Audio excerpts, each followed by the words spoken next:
DECAP.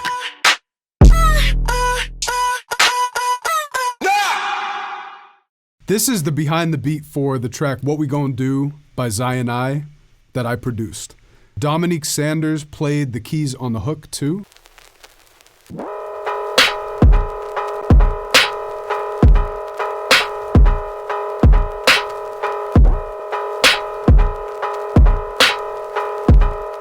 Man, this beat's hard, man.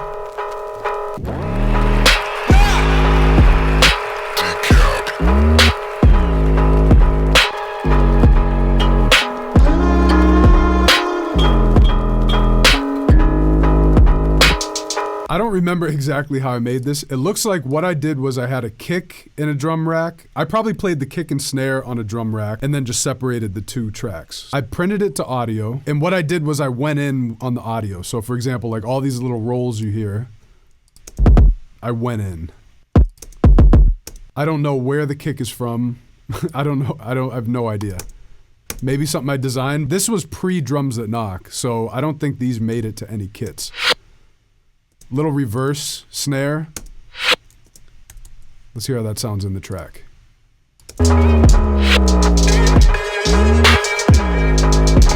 Yeah, this was like a real experimental phase with beats. Like I really just went in, like almost like some battle type beats, but this ended up being a song. Zion I did What We Gonna Do to this. For the hi-hats, I just went in, I went on the grid and I did all my rolls like right on the grid, not even in drum rack. So you can see like I'm automating the panning.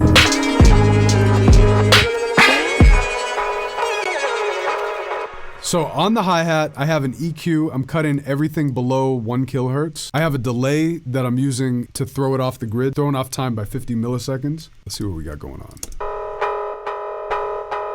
This is the melody. I'm pretty sure it was an Omnisphere sound. Yeah, real simple chords. I remember just playing it on the keys and I was just loving it. I love this preset, man. Let's see if we can see what it is. Flustered saw straight pluck. Crazy. Crazy. Yeah, so that's the preset, and I printed it to audio. That's how I did the little chops. And that roll in the beginning, what I did for that was I went to clip, transposition. I automated the transposition. So that's why it does that. And I did it again here. Did it a few times.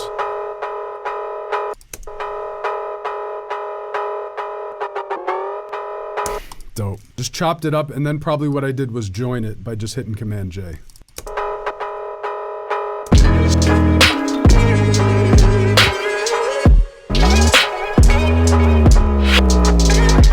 So like right here, that effect, all I did was I took a piece of the sample and clicked reverse. A lot of times when I'm making this type of beat, I'll go in and I'll listen to the track and just create like little pockets that just captures a vibe. So like I might reverse something. I might throw in a hi-hat roll. I might throw in a kick roll. I might do a drum fill or a breakdown. So that's kind of how I approach this record. Just added that little melodic part. That was another Omnisphere preset. It's called Resonator Zimbira Felt. Then I just printed it to audio and it sounded great.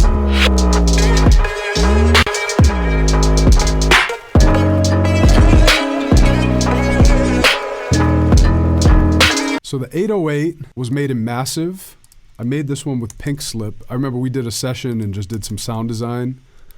The 808 is what makes this track. I mean, the 808 is crazy.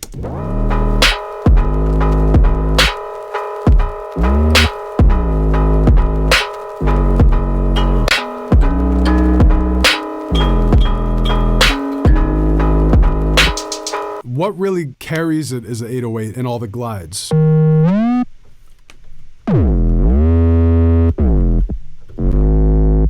The way I did these 808s, I didn't like draw it in or do glides like you do in FL. I literally just played it with the glide time set on Massive.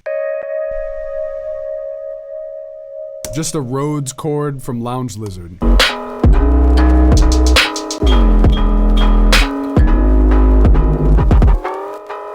Ooh. One thing I did to kind of fill in some of the high frequency stuff, since the track is so gritty, is I have a vinyl crackle that plays throughout the whole beat. Literally just this sample.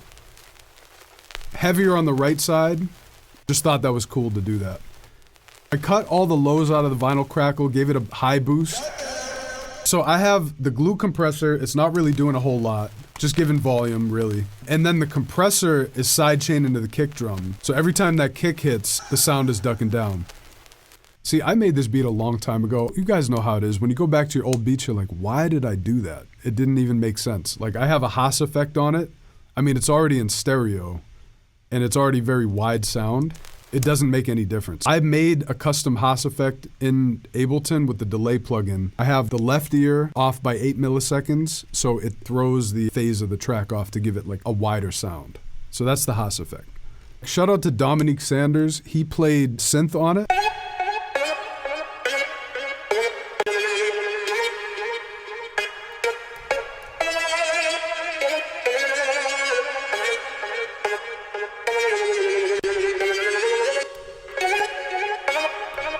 And then all together.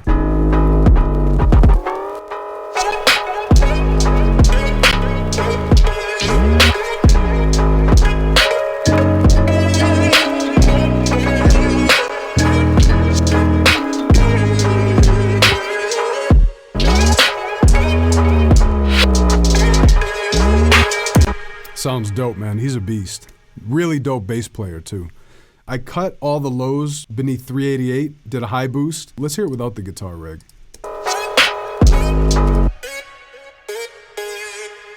Sounded like a synth.